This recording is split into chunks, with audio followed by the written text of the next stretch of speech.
All right, happy Saturday, everybody. I just want to make a quick video about submitting cards to PSA. I know for some people it seems like it could be a overwhelming, and then there's all these other companies where you can send your cards to, and they'll get it all ready and send it in one of their bulk submissions. But if you want to just send your own cards, it's not that difficult.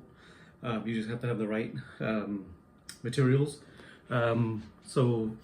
First thing you're always going to want to do is check your cards. So I just grabbed a few different kinds of cards here. I have a card with a crease in it. You don't want to send stuff like this. So basically you want like perfect cards. Don't send anything creased up or bent.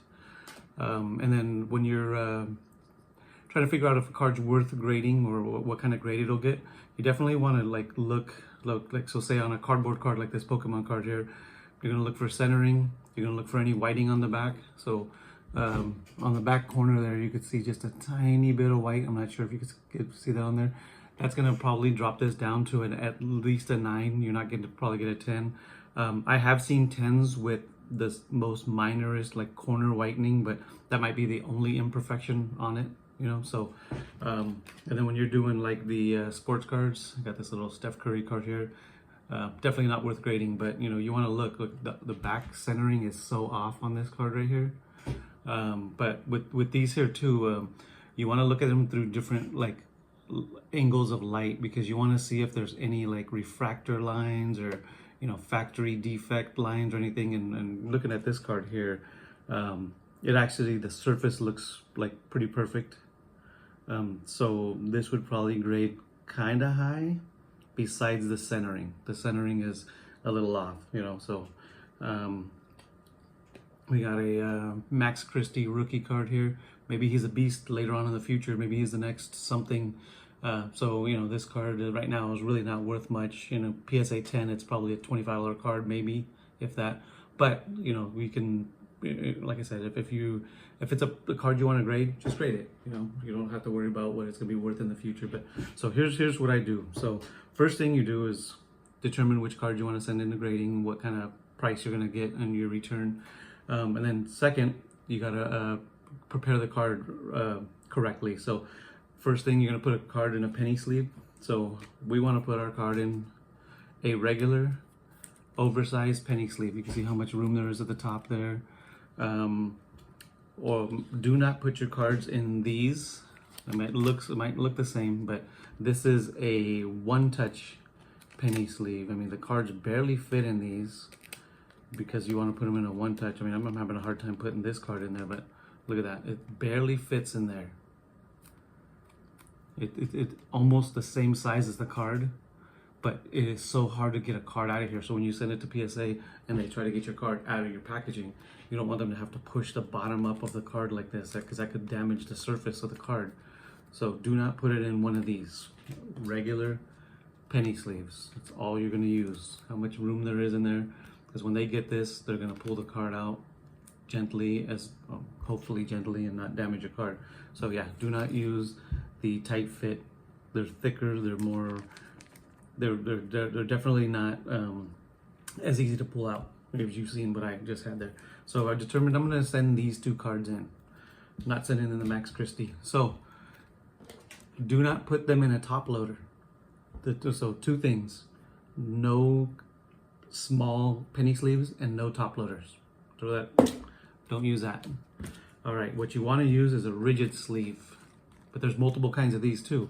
I got some of these regular size ones, and I got this slightly smaller one. So we got this smaller one here. Slide our card in.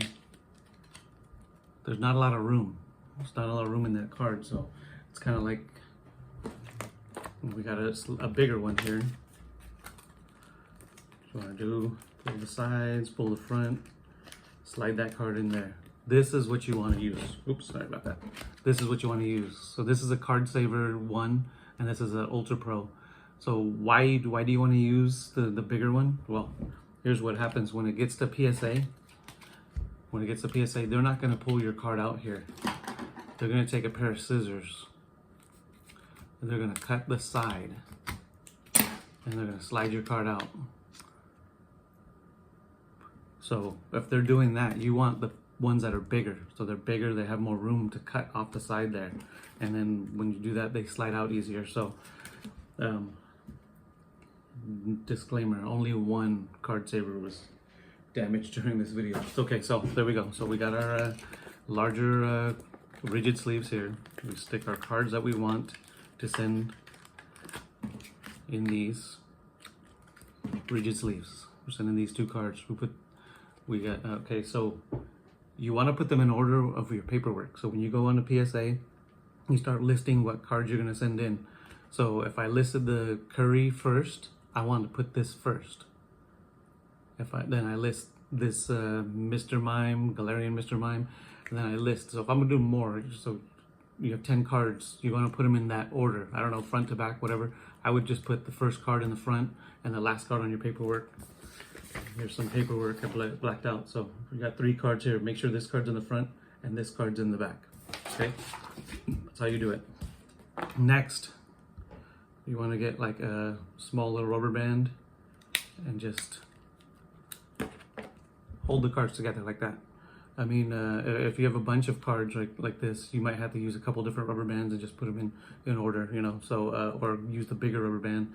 I do have some thicker rubber bands that will probably hold maybe like 6 or 7 cards. Okay, so we have this ready. So now we need some like bubble wrap. So I got some bubble wrap here.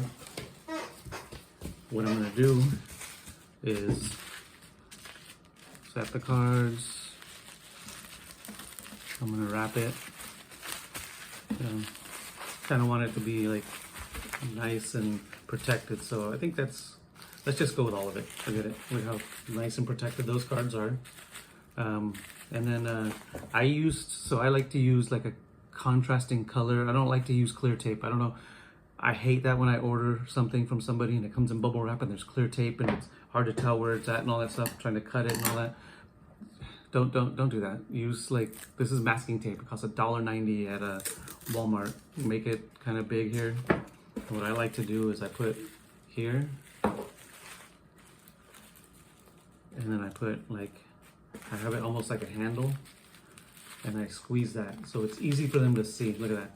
You have this little tab right here. Easy to see. You don't really have to put much more tape than that. And so if I'm only sending like 1 to about 5, maybe up to 10 cards, the stack of 10 cards would just be a little bit thicker than this. I like to use a priority box like this. So easy as pie. Right? Just take this little priority box here. You know, get it, prep your box. This is easy. Fold these in. So now I have this priority box ready to go.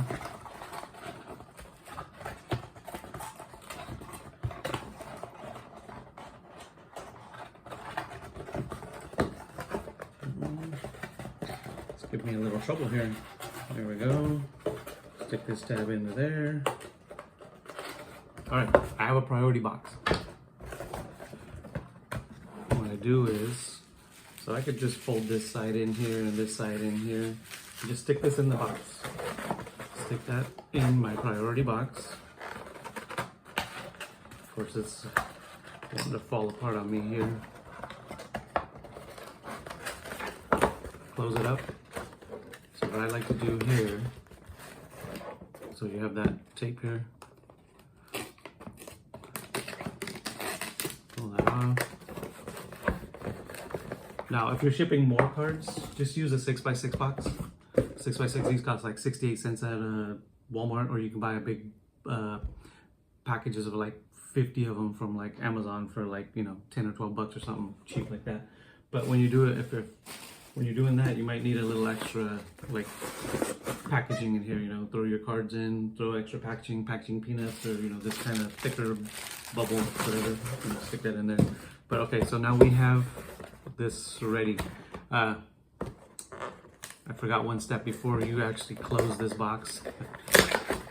You do need to fold this up, your order sheet. It prints 2. It prints 1 to send to them and 1 for you to keep. So stick that in there with your cards. You gotta stick that in there, then let's close that back up. So now you have your priority box. Nice. And when you print out the form, you get this. So you're going to want to cut this out. It's a shipping label. For them, when they get it in there, they scan it and your order comes up and all that stuff, so they know where to go, you know, where this comes or goes to. And you're just going to take regular tape. I would use packaging tape, not something like this, but you're just going to use regular tape and you stick this on the box somewhere. So you're going to put your shipping label, you know, where it says here, but you're going to stick this on the box somewhere. So maybe on the back or on the side or something, and just use I would use shipping tape. Right now I got this little small tape here, but just shipping tape. And basically that's it. You know, keep your tracking number when you print out this, so you know where it's when it gets to PSA. And you gotta when you're on there, I'm in California, so there's two addresses. I think there's an address in like Southern California, and there's like an address somewhere, I don't know, Texas or Florida or something. So it depends on where you're at is where you ship it to.